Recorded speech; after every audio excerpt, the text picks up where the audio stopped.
साथियों,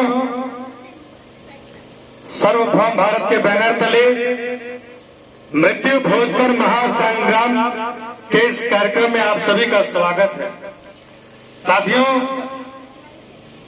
मृत्यु भोज पर महासंग्राम का यह कार्यक्रम पूरे रामगढ़ जिले में पिछले कई दिनों से चलाई जा रही है। साथियों, मृत्यु भोज पर महासंग्राम के इस कार्यक्रम में आज आपके गांव में जो आए हैं, आज हम केवल, क्योंकि समस्याएं अनंत है, समस्याएं अनंत है, अगर हम एक एक कुरीतियों को, एक एक गंदगियों को, एक एक कचड़ों को धीरे धीरे साफ नहीं करेंगे तो ऐसे ही कचड़ों का अंबार लगता रहेगा।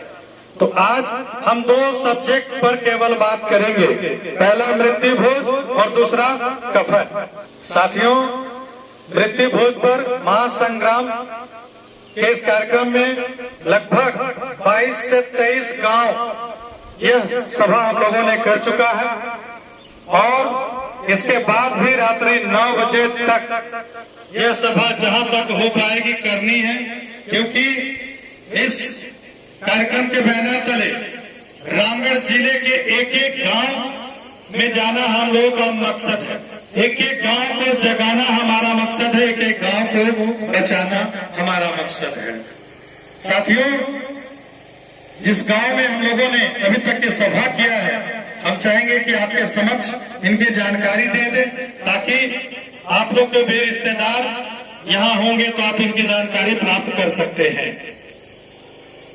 साथियों, अभी तक गोला प्रखंड के पूरबी, रायपुरा, मिलन चौक, बरवाटाड़, सरला कला, कुम्हरदगा, दोलमी प्रखंड के कुल्ही, गोला प्रखंड के बयान, साढ़म, टोनागातू, सेनेंगातू, बरियातू, बरियातू पाटाड़, छोटा, अलगदिहा बार घोटू, उड़िया, कामता, चौकाद, पंचायत सचिवालय, डूंडीगाछी, बेटुल कला, मुरुडी, संग्रामपुर, सोसो कला, सरला खुर्द और उसके बाद गोला प्रखंड के पतरातू गांव में आज हम उपस्थित हुए हैं। साथियों, जो बातें हमने पिछले 22-23 गांव में रखा है, वही बात आज हम आपके गांव में भी रखेंगे। ध्यान से सुनिएगा, क्योंकि हर गांव में केवल 5 से 10% लोग ही पैसे वाले लोग होते हैं, धनी लोग होते हैं। 90 से 95% लोग एक आम आदमी है, किसान आदमी है, दलित है, पिछड़े वर्ग के लोग हैं। वो आज कमाते हैं तो कल की सोचते हैं। तो साथियों, ये समस्या एक आम आदमी का है, गरीब आदमी का है, किसान का है, पैसों वालों के लिए यह नहीं है। मृत्यु भोज बंद हो, चालू हो, उनसे उनको कोई मतलब नहीं है। आज हम जो कहें और आप मान ले, ऐसा गलती आप कभी मत कीजिएगा। आज हम वही कहेंगे जो हमारा गरुड़ पुराण कहता है, और आपको वही करना है जो आपका शास्त्र गरुड़ पुराण कहता है। साथियों, इंसान के मरने के बाद एक बात हम आपको बता देना चाहते हैं कि कोई मदारी वाले का खेल समझकर या फिर कोई नेता मंत्री का भाषण समझ करके इस कार्यक्रम को मजाक बनाने की कोशिश ना करेंगे, हमारी एक एक बातों को नजरअंदाज करने की कोशिश ना करेंगे। नहीं तो मेरा कुछ नहीं जाएगा, जितना जाएगा आपका जाएगा, क्योंकि गांव आपका है। बस गलती हमारी इतनी सी है कि हम आपके और पूरे रामगढ़ जिले के एक गांव से प्यार कर बैठा है।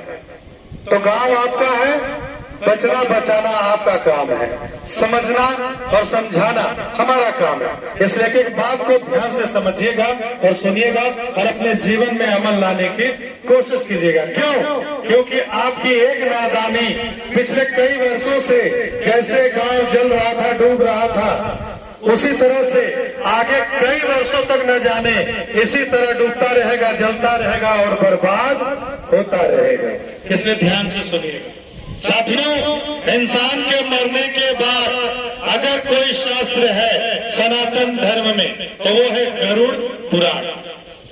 ध्यान से सुनिएगा, हम वही बताएंगे जो हमारा गरुड़ पुराण कहता है। इस पुस्तक की दाम लाख 1.5 लाख नहीं है, मात्र 100 से 150 के भीतर ये एक पुस्तक मिल जाएगी।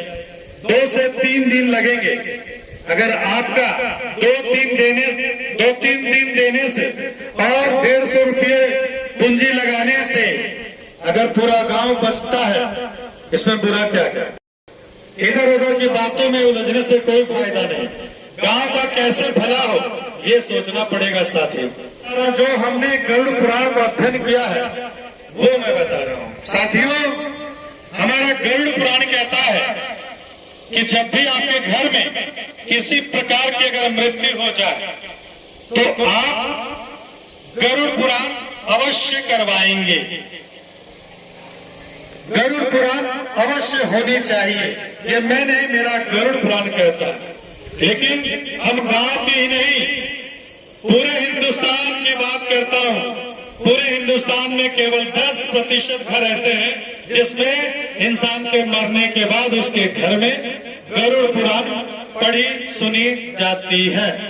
90% घरों में गरुड़ पुराण की कथा नहीं सुनाई जाती है। साथियों, गरुड़ पुराण में भगवान विष्णु जी से भगवान गरुड़ ने जो जो प्रश्न किए हैं, मैं समझता हूं कि आप एक एक पन्ने का जब अध्ययन कीजिएगा तो जिस तरह के आप दिखावे और ये आडंबर और जो ये ढोंग रचाते हैं, ये सारे बंद कर देंगे आप।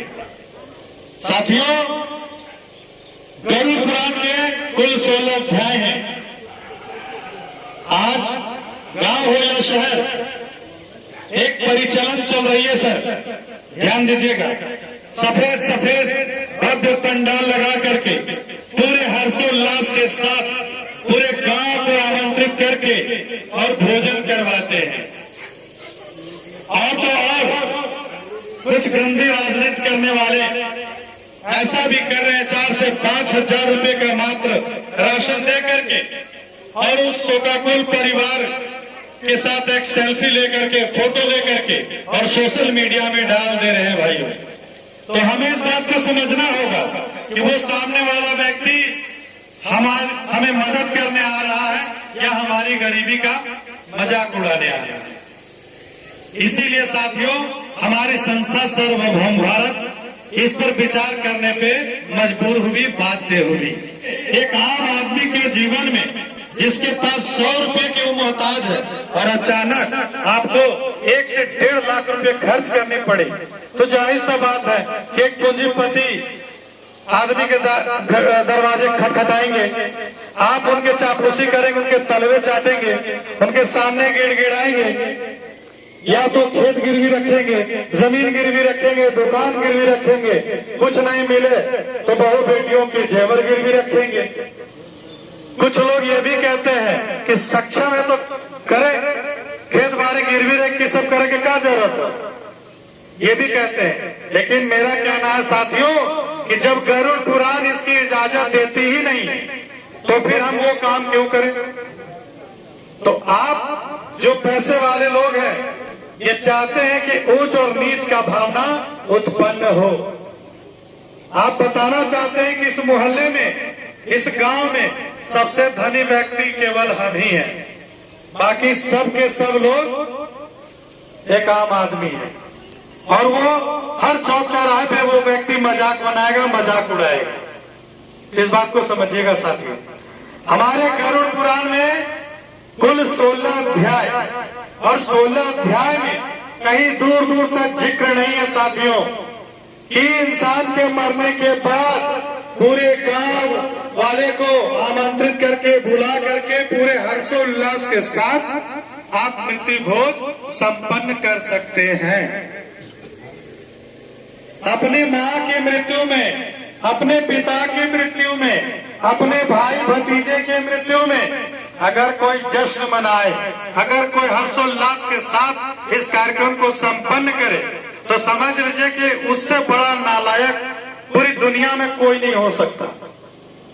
इस बात को समझिएगा। तो साथियों, हमारा गरुड़ पुराण कहता है कि जब भी किसी के घर में मृत्यु हो जाए तो आप जब भी भोजन करिए एक साथ और एक बार ही भोजन करें, तभी मृतक की आत्मा को शांति मिलती है। साथियों, हमारी समस्या बस इतनी है कि हम कुछ जानते भी नहीं है और हम किसी की मानते भी नहीं है।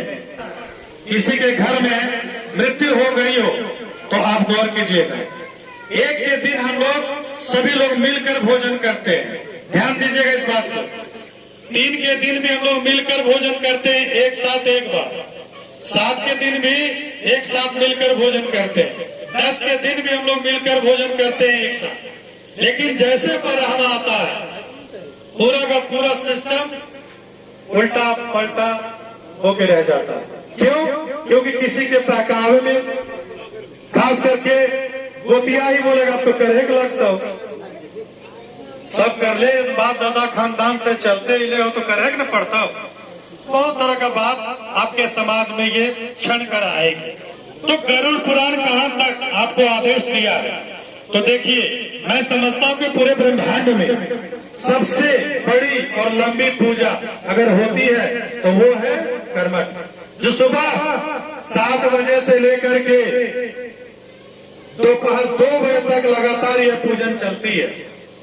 और अब सोचिए कि जो ब्राह्मण आपके घर में 1, 3, 7, 10 करवाया है, बराहवा भी करवा रहा है, तब तक पानी नहीं पीता है, 1 गिलास पानी भी आपके घर में नहीं पीता है। कब तक?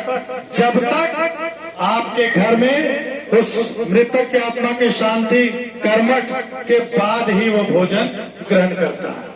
जब तक ये कर्मठ की पूजन संपन्न नहीं होती है, तब तक वो ब्राह्मण आपके घर से 1 गिलास पानी भी नहीं पीता, क्योंकि ये गरुड़ पुराण कहता है आप अशुद्ध हैं, लेकिन आपके घर में ब्राह्मण जा करके सारा पूजा पाठ करवा करके भी वो शुद्ध है। तब तक शुद्ध है जब तक आपके घर से 1 गिलास पानी भी नहीं पीता है, तब तक।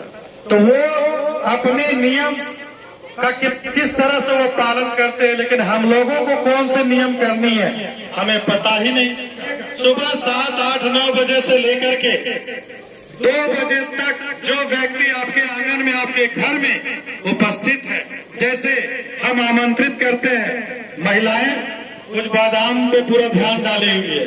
हम पहले भी कहे सर बादाम कोई नहीं लेके जाएगा, आपका बादाम है, आते रहिएगा। जो हम कह रहे हैं उस पर ध्यान दें, क्योंकि महिलाएं कुछ भी कर सकती है। सिस्टम को बदलने में 90% हाथ और बर्बाद करने में, दोनों में महिलाओं का हाथ होता है। इसलिए आपको समझना ये सबसे ज्यादा जरूरी है।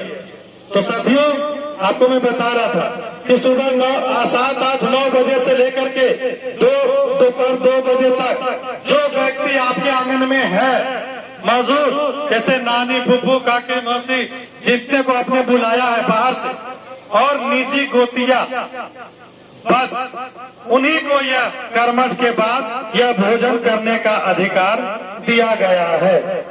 जैसे ही कर्मठ खत्म होती है, सबसे पहले हम लोग ब्राह्मण को भोजन करवाते हैं, याद कीजिएगा।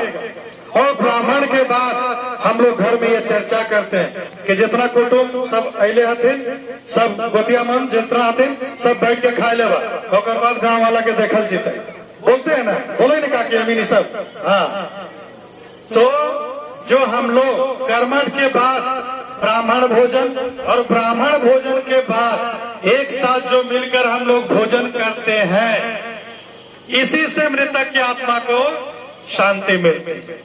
लेकिन शाम 7 बजे से लेकर के रात्रि 12 बजे तक जो आप भोजन करवाते हैं, ये मृत्यु भोज नहीं है साथियों, यह केवल और केवल मृत्यु भोज है। मृत्यु बोझ है ये।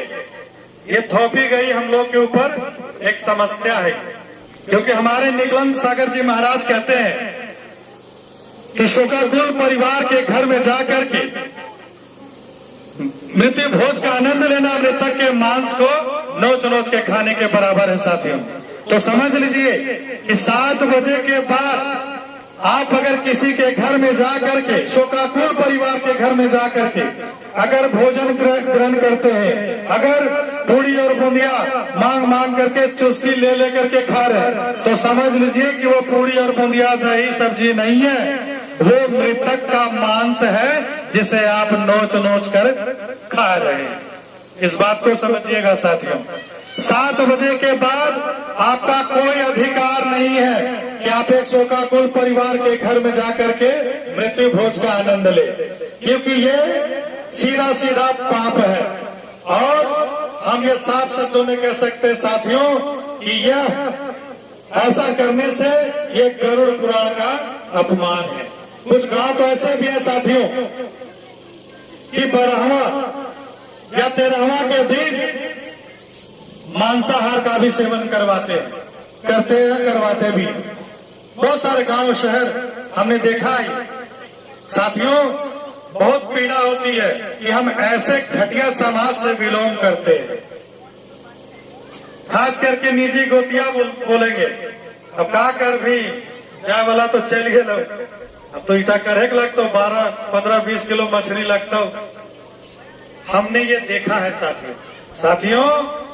गरुड़ पुराण के 16 अध्याय और 16 अध्याय में कहीं दूर दूर तक इसका जिक्र नहीं है साथियों कि आप 12वां हो, 13वां हो या कुछ भी हो, एक शोकाकुल परिवार के घर में मांसाहार का सेवन करना या करवाना अनिवार्य है। ऐसा हमारा गरुड़ पुराण नहीं कहता साथियों। यानी हम साफ शब्दों में कह सकते हैं कि 12वां या 13वां के दिन मांसाहार का सेवन करना या करवाना ये गरुड़ पुराण का सीधा सीधा अपमान है। अब आपको निर्णय लेना है कि गरुड़ पुराण का अपमान करना है या सम्मान करना है। कुछ लोगों को हट करने की आदत है, कुछ भी होगा हम करवे करेंगे। तो आपका आज के बाद ये संकल्प होना चाहिए साथियों कि ना हम मृत्यु भोज के नाम पर कहीं जाएंगे और ना किसी को बुलाएंगे, ना खाएंगे और ना किसी को खिलाएंगे। क्या कि हम जब खाए रहेंगे तभी हम किसी को खिलाने की चिंता रखेंगे। अगर मृत्यु भोज के नाम पर किसी के निमंत्रण में आप नहीं गए, खास करके मोहल्ला में, आप अपने कुटुंब के घर जा सकते हैं, लेकिन गांव मोहल्ला में अगर आपको कोई निमंत्रण दिया और आप नहीं गए और वो व्यक्ति आपको शादी या कोई अन्य फंक्शन में आपको छोड़ दिया तो कोई दिक्कत नहीं, आप उसे हंसते हंसते उस जहर को पीना सीख जाएंगे। क्योंकि अगर ये बिगड़ा समाज को बदलना है तो ये ठोस निर्णय आपको लेना ही पड़ेगा। मृत्यु भोज आज कम से कम 1 से 1.5 लाख रुपए खर्च।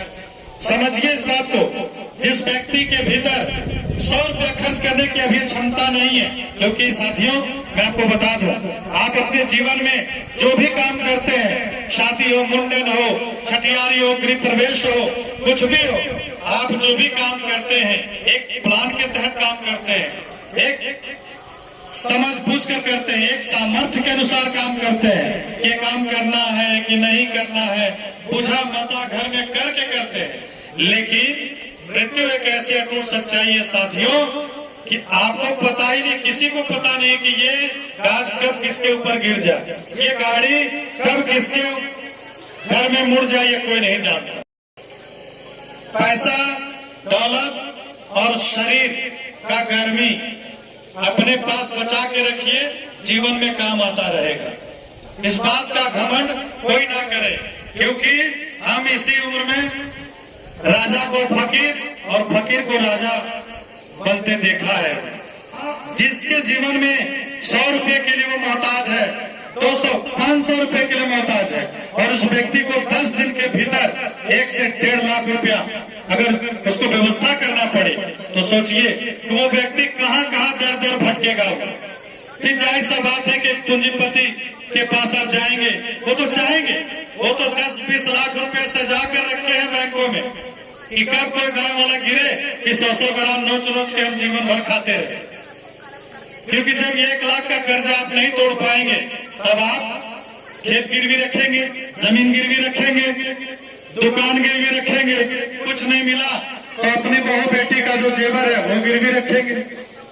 तो साथियों, जब मृत्यु भोज करना ही नहीं है, जब ये 1-1.5 लाख खर्च करना ही नहीं है, तो फिर हम जमीन गिरवी क्यों करें, हम कोई पूंजीपति के तलवे क्यों चाटे? इस बात को समझना होगा साथियों। मेरा काम 1.5 लाख की वजह अगर 10,000 में हो तो मैं समझता हूं कि कोई भी एक आम आदमी 5 से 10,000 रुपया वो हंस के उसके पीछे खर्च कर सकता है। साथियों, एक बात याद रखिएगा, जो दुख में नहीं वो कुछ में नहीं। अगर दुख के घड़ी में वो व्यक्ति आपके साथ नहीं है तो समझ लीजिए कि ऐसा साथी का होना और ना होना, ऐसा पड़ोसी का होना, ऐसे गांव का होना और ना होना सब बराबर है। अभी जो आप खर्च कर रहे हैं ये 1 से 1.5 लाख में निपट जा रहे हैं, लेकिन जिस तरह से महंगाई और भ्रष्टाचार और ये गंदे राजनीति चरम सीमा पर है, सोचिए कि यही कार्यक्रम अगले 5 साल के बाद 4 से 5 लाख रुपए लगेंगे। तो आप कल्पना कीजिए कि आप अपने बच्चे को क्या सौंप कर जा रहे हैं, आप अपने छोटे छोटे नन्हे मुन्ने बच्चे को क्या दायित्व देकर जा रहे हैं, क्या टेंशन देकर जा रहे हैं। इस बात को समझिए साथियों। मेरा सिर्फ इतना मानना है साथियों कि आप जो 1-1.5 लाख बेफिजूल के खर्च कर रहे हैं, इस पैसे को अपने बिजनेस, व्यापार, किसान है, खेत में, ये सब में लगाएं। और आज एक बहुत ही दुख के साथ कहना पड़ता है साथियों कि आज किसान का बच्चा, एक आम आदमी का बच्चा, एक दलित का बच्चा अच्छे स्कूल में पढ़ नहीं पाता, अच्छे कपड़े पहन नहीं पा रहा है वो। इस बात को समझना होगा साथियों। मैं चाहता हूं कि इस पैसे को आप अपने बच्चे को अच्छी शिक्षा में लगाएं। क्यों? क्योंकि जब ये बच्चे पढ़ेंगे तो रोज नए नए इतिहास गढ़ेंगे। जब ये बच्चे पढ़ेंगे तो बाबा भीमराव अम्बेडकर साहब के दिए संविधान को पढ़े। जब ये बच्चे बाबा साहब के दिए हुए संविधान को पढ़ेंगे तब वो लोग समझेंगे कि बाबा साहब ने हमें कौन कौन से मौलिक अधिकार दिए हैं, और नहीं तो इसी तरह से काला कोट वाला, तो कभी खाकी वर्दी वाला, तो कभी सफेद वर्दी वाला आपको इसी तरह से गुमराह करता रहेगा, आपको इसी तरह से लूटता रहेगा, इसी तरह से बर्बाद करता रहेगा। अगर आप नहीं जागेंगे तो कल ये बच्चे जैसे आप अपने आप को मात्र 500 रुपये 2 किलो मुर्गा और 2 लीटर पेट्रोल में अपने आप को बेचा है, दिन भर जिंदाबाद मुर्दाबाद और झंडे ढो रहे हैं, कल आपके भी बच्चे इसी तरह से करेंगे। इस बात को समझिएगा साथियों। जैसा कि आपको मैं बता दूं, हम कोयरी खानदान से बिलोंग करते हैं और झारखंड में कोयरी, कुर्मी, करमाली, मुंडा, आदिवासी, हरिजन, मूलवासी जितने भी झारखंडी है, जो झारखंड के मूल निवासी हैं, मैं समझता हूं कि इनकी संख्या हम लोगों की संख्या बिल्कुल अधिक है। हम एक कफन भी देते हैं तो 100 कफन जमा होते हैं। तो साथियों, कफन चढ़े, मैं इसका विरोध नहीं करता, क्योंकि कफन चढ़ने भी चाहिए ऐसा गरुड़ पुराण कहता है, लेकिन 5-10 कफन चढ़े कोई दिक्कत नहीं। क्योंकि शायद आपको मालूम नहीं होगा साथियों कि आज कफन की कालाबाजारी चरम सीमा पर है। आप सोचिए कि हम 100 कफन मृतक के ऊपर ढककर ले जाते हैं, उसके बाद नदियों में जब छोड़कर आते हैं, उसके दूसरे दिन आप नदी पर जाएं, मात्र 5 से 10 कफन आपको मिलेंगे, बाकी के 90 कफन कहां गए? साथियों, ये कोई जरूरी नहीं है कि आप जो कफन मृतक के परिवार को दे रहे हैं, मृतक को जो दे रहे हैं, ये कोई जरूरी नहीं है कि वो कफन 1 नंबर ही है। जो कफन आप दे रहे हैं वही कफन नदियों में जा रहे हैं, नदियों से फिर रिफ्रेश होकर के दुकानों में, और फिर आप उसे खरीद कर अपने घर पे लाते हैं और शोकाकुल परिवार के घर में जाकर उसे कफन दान करते हैं। तो साथियों, हमें इस बात पे समझना होगा, आज अगर वो कफन वहां रह गई तो वो जल को दूषित कर रही है, नदियों को दूषित कर रही है, यानी चारों तरफ से नुकसान, फायदा किसी का नहीं। तो साथियों, आज एक कफन की कीमत 50 रुपया कम से कम, ज्यादा से ज्यादा और भी है। तो मैं समझता हूं साथियों कि आज अगर यह 50 रुपया एक बंद लिफाफे में, सादे लिफाफे में, गुमनाम, बिना नाम का गुप्त दान, कफन के नाम पर ही, आप समझिए कि हम कफन ही दे रहे हैं, कफन के नाम पर, बाकी आप जो दे रहे हैं वो आपकी अलग समस्या, लेकिन कफन के नाम पर कम से कम 50 रुपये, उससे कम नहीं होनी चाहिए, क्योंकि आप कफन के नाम पर दे रहे हैं। 50 रुपया लिफाफे में डालकर एक शोकाकुल परिवार को दे दिया जाए तो हम समझते हैं कि 4 से 5 हजार रुपए की राशि एक आम आदमी को, किसान आदमी को उसी समय मदद हो सकती है। तो सोचिए साथियों, जिसके पास 100 रुपये के लिए वो मोहताज था और उस व्यक्ति को तुरंत 4 से 5 हजार, आज आपको मैं बता दूं, कोठार ऊपर टोला के निवासी ने एक इतिहास लिखा है कि इसी तरह से, जिस तरह से आपके गांव में सभा किया हमने, रामगढ़ के कोठार ऊपर टोला, वहां पर भी हमने ऐसे ही सभा किया था।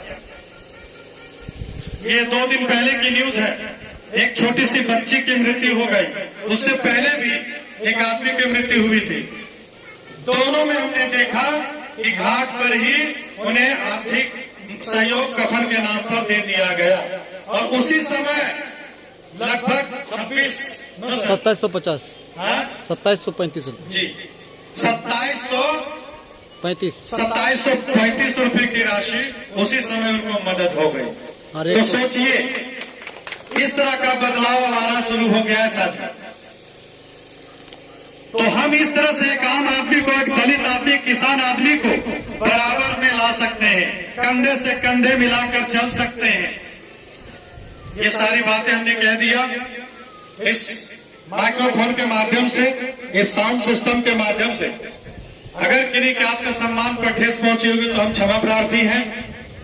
अब ये आप पर डिपेंड करता है कि गांव के लोग कितने जागे हुए हैं या कितने सोए हुए हैं। साथियों, जब हम इतना जान गए हैं तो फिर हम किसी का घर उजड़ने का इंतजार क्यों करें? हम किसी का मरने का इंतजार क्यों करें? हम किसी को बर्बाद होने का इंतजार क्यों करें? क्योंकि एक बात ध्यान रखिएगा साथियों कि यहाँ किसी का कुछ नहीं जाएगा, जितना जाएगा आपका जाएगा, किसी का कुछ नहीं जाएगा। अगर आप ये कहते हैं कि ना बाप दादा से चला लायल हो तो करेक्ट लगता हूं, तो समझिए आप अपने पैर पे कुल्हाड़ी मार रहे हैं। तो साथियों, आप जब ये बात कहते हैं कि बाप दादा के समय से चला लायल लोग करे तो पढ़वे करता हूं, तो हमारे बाप दादाओं ने घाटा और मड़ुआ खा करके अपने जीवन को जिया है। अभी के बच्चे चाउमीन से शुरू होते हैं और पनीर और मुर्गा में खत्म करते हैं। तो इस प्रथा को क्यों आपने बढ़ाया? आप भी घाटा और मड़ुआ खा के रहते। तो समय के साथ आपने परिवर्तन किया, उसी तरह इस कुरीतियों को भी आप बदलेंगे, तभी आप नए समाज का निर्माण कर सकेंगे। क्योंकि हम पहले के लोगों को दोष नहीं दे सकते। साथियों, हमारी माँ ने 9 महीने कोख में रख करके जो जन्म दिया है, यही काफी है। कर्म तो अपना करना है, इसलिए हम अपने बुजुर्गों को दोष नहीं दे सकते। ज्ञान का अभाव था, स्कूल कॉलेज नहीं थे, नॉलेज नहीं थे, कुछ अज्ञानी लोग थे, कुछ अज्ञानी लोगों के बहकावे में आकर के ये परिचालन चलते चलते चलते चलते चलते एक विकराल रूप ले लिया। लेकिन यही माँ ने, यही पिता ने हम लोगों के हाथ में एक कलम पकड़ाया है। तो क्या उस कलम का सम्मान होना चाहिए कि नहीं होना चाहिए? आज हमारे बाप दादाओं ने घट्टा और मड़ुआ खा करके पढ़ाया लिखाया, तो उनकी बातों का सम्मान होना चाहिए कि नहीं होना चाहिए? जिस माँ ने, जिस पिता ने हमारे हाथ में कलम पकड़ाया और किताब पकड़ाया, तो वही गरुड़ पुराण हमने पढ़ा, तब ज्ञान हुआ कि हमें करना क्या है, हमें कहना क्या है, हमें चलना क्या है, कहाँ है, हमें खाना क्या है, हमें पीना क्या है, हमें बताना क्या है, ये समझना होगा साथियों। तभी बुजुर्गों के बातों का सम्मान होगा, तभी उस माँ के कोख का सम्मान होगा, तभी वो माँ कहेगी गर्व से कि बेटा तुम्हें पैदा करके कोई गलती नहीं किया। अपना पेट तो कुत्ता भी पाल लेता है, अपना पेट तो कुत्ता भी पाल लेता है, लेकिन दूसरे के लिए जो जिए असल में वही जिंदगी है। नहीं तो साथियों, जिस तरह की कड़कती धूप है, हमारे बीच साथी लोग आप देख रहे हैं, आप ही की तरह लोग रोज कमाने खाने वाले लोग हैं। कोई टाटा बिरला अडानी अंबानी के लोग नहीं है, सब आप ही की तरह लोग हैं। लेकिन फिर भी इस कड़ी धूप में आपके गांव रामगढ़ से 40 किलोमीटर चलकर इतना रुपया पैसा समय सब कुछ खर्च करके आपके गांव आए हैं। तो साथियों, इतना रुपया समय खर्च करके आपके गांव को बर्बाद करना होता तो इतना रुपया खर्च करने की आवश्यकता मुझे नहीं है, क्योंकि हमारा एक संकल्प है हमारी संस्था का, एक जिला एक नियम। वैसे आपका आज संकल्प होना चाहिए, एक गांव एक नियम। तो याद रखिएगा, फिर से दोहरा दे रहे हूं कि कर्मठ के बाद ब्राह्मण भोजन, ब्राह्मण के बाद निजी गोतिया केवल, और जो कुटुंब नानी फूफू मौसी काकी जो आप दूर दराज से आमंत्रित किए केवल वो, ये 3 व्यक्तियों को ही यहाँ भोजन करने का अधिकार है।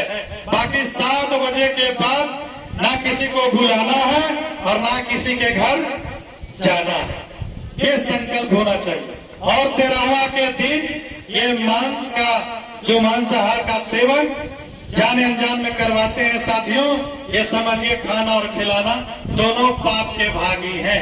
यह पाप आपको आज के बाद नहीं करना है।